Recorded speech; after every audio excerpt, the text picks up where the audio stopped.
Salut, salut, salut. Bienvenue sur Mia Code. Bon, j'espère que vous allez bien. Je m'appelle Miamo Yassine. Je suis membre de Mia Code et nous sommes tous là pour laisser du contenu pour que vous puissiez bénéficier de ce qui concerne le tech, de ce qui concerne la programmation. Donc, qui veut dire, aujourd'hui, nous allons parler de la programmation. Comme d'habitude, nous allons voir la différence entre la programmation orientée objet et la programmation procédurale.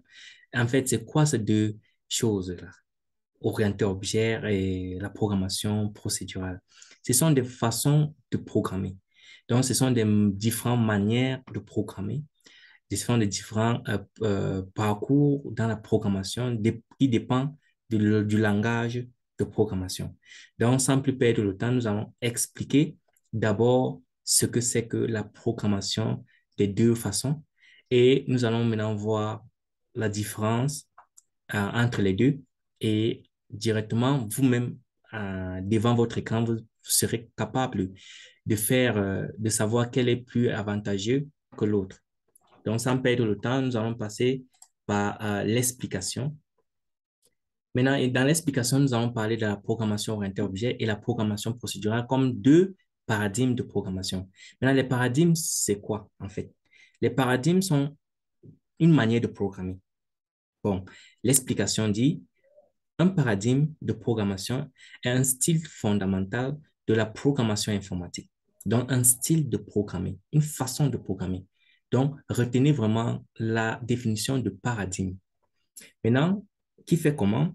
Qui diffère par la manière dont les différents éléments du programme sont représentés et par la manière dont les étapes pour résoudre les problèmes sont définies.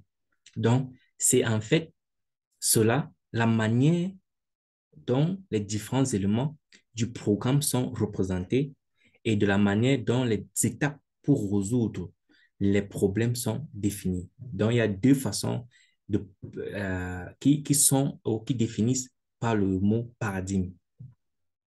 Sans plus perdre le temps, nous allons continuer. Ici, nous allons dire, comme son nom indique, OOP, en anglais veut dire Object Oriented Programming.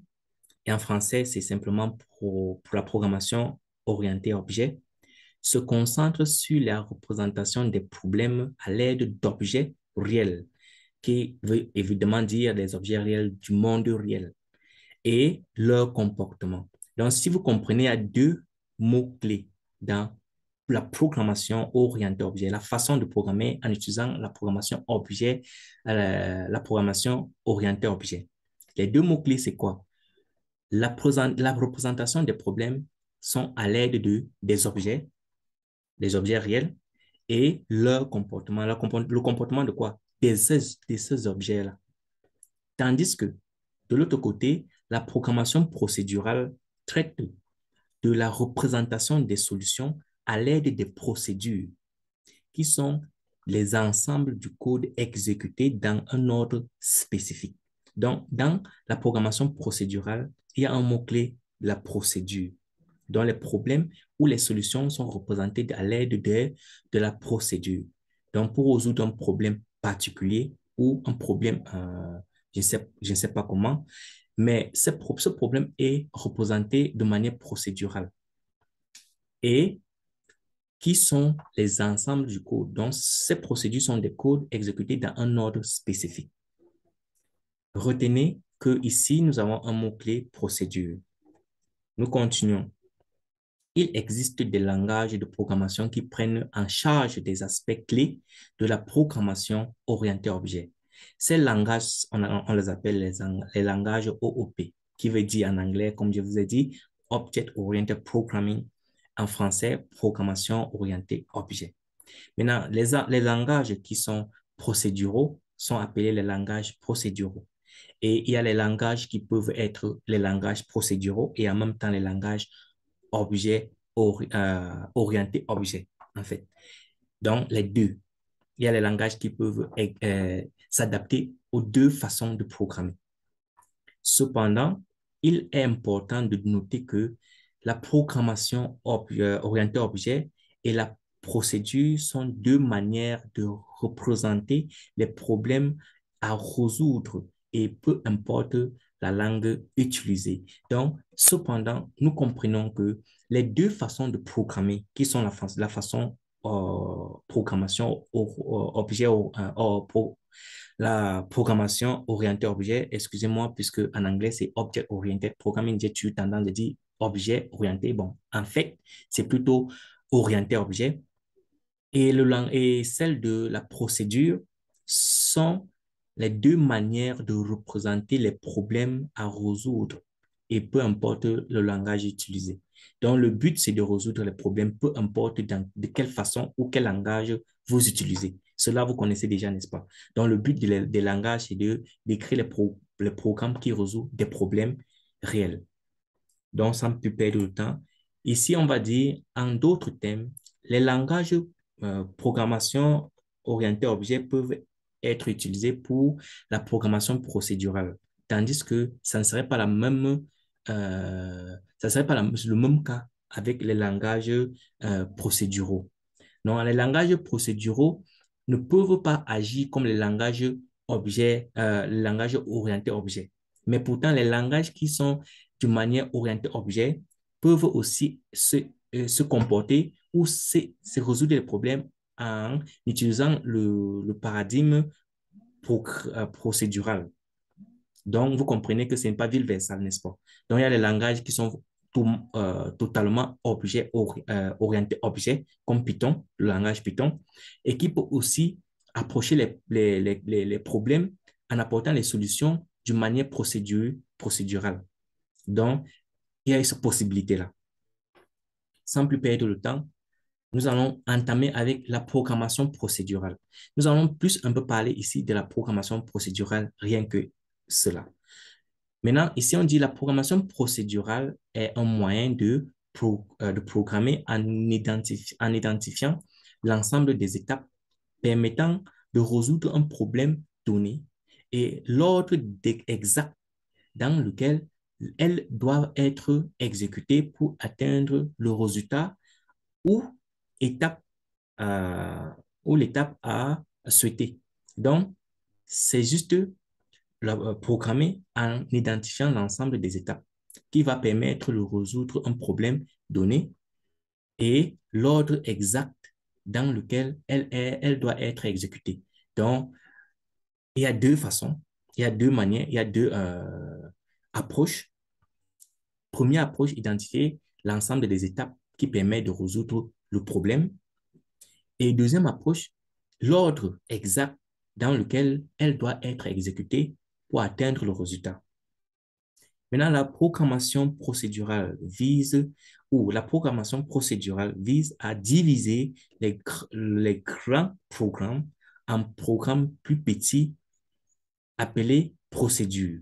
Donc, le but de la programmation procédurale, c'est de diviser ou de réduire les programmes larges en des programmes plus petits de manière procédurale. Et les procédures sont également appelées sous-programmes ou sous-routines ou fonctions. Maintenant, quand je parle, ces procédures sont appelées sous-routines ou sous-programmes ou fonctions. Vous comprenez qu'elles sont structurées de manière fonction, en fonction ou en sous-routine ou en sous-programme. Maintenant, quand je parle de fonctions, on a fait les fonctions en Python, n'est-ce pas? Dans nos vidéos passées, vous avez fait des fonctions, nous avons fait des exercices, résoudre les exercices mathématiques en utilisant les fonctions. Là, maintenant, le Python a agi comme un langage de programmation procédural ou procéduraux.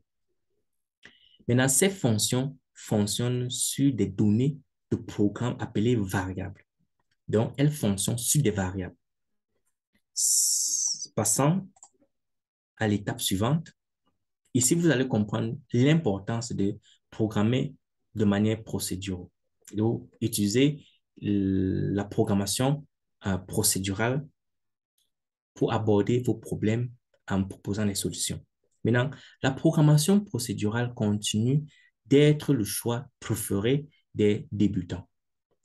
Donc, la plupart des débutants, selon, disons, les recherches, c'est préférable de commencer avec les langages procéduraux en tant que premier langage de programme. Donc, le langage procédural comme le langage C est largement utilisé dans l'industrie pour la programmation de systèmes. Donc, comme des systèmes d'exploitation sont la plupart du temps programmés en utilisant le langage de programmation qui suit le paradigme programmation procédurale. Malgré l'avènement d'autres paradigmes, donc malgré la façon de programmer en d'autres langages, le paradigme de la programmation procédurale est toujours très populaire. Donc, malgré les autres façons de programmer qui sont plus importantes, comme la programmation orientée objet, la programmation le paradigme de la programmation procédurale est toujours à l'actualité et fait partie et fait partie du programme de la plupart de notre établissement d'enseignement et des universités. La programmation procédurale est un paradigme de programmation dérivé de la programmation structurelle. Et de l'autre côté, la programmation structurelle est un dérivé de la programmation de paradigme impératif. Donc, vous voyez que au début, c'était la programmation impérative et de la programmation impérative, on a progressé de la programmation structurelle. Donc, la programmation structurelle est un dérivé de la programmation impérative, qui est un paradigme, pas la programmation impérative, oui, et la programmation procédurelle, qui est ajout de notre tutoriel, est un dérivé de la programmation structurelle. Donc, la programmation procédurale, pardon, qui est ce que nous expliquons aujourd'hui, est un dérivé de la programmation structurelle. Donc, vous pouvez voir cela sur ce diagramme-ci. Vous avez l'impératif imperative programming, structure programming et procedural programming. Ça, c'est en anglais.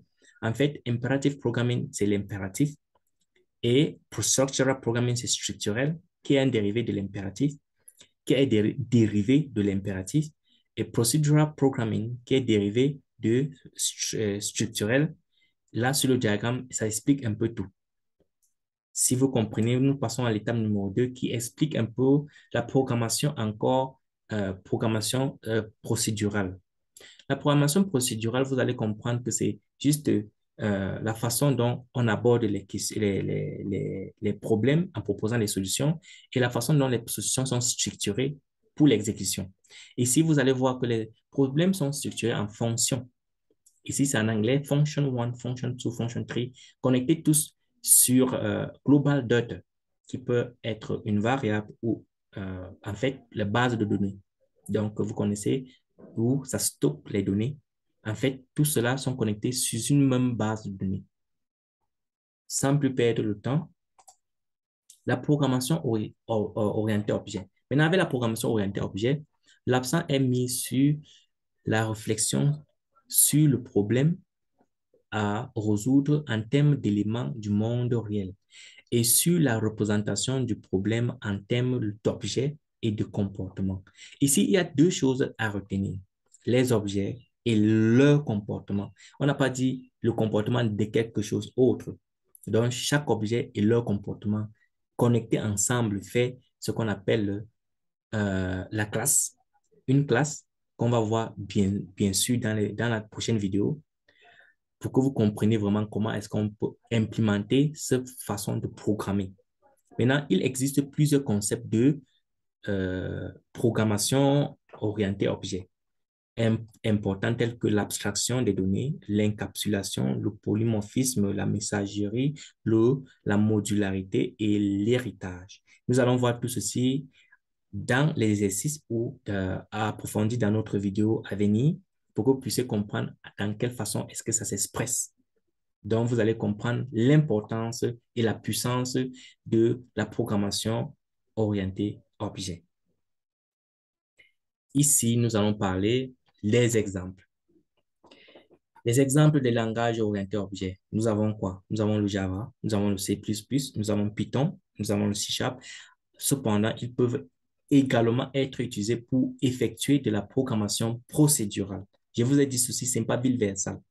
Ça veut dire quoi? Les langages tels que le Java, le Python, qui sont des langages objets, qui sont les langages orientés objets, peuvent aussi se manifester, peuvent aussi bon, pas se manifester, mais peuvent aussi aborder les problèmes en proposant des solutions de manière procédurale.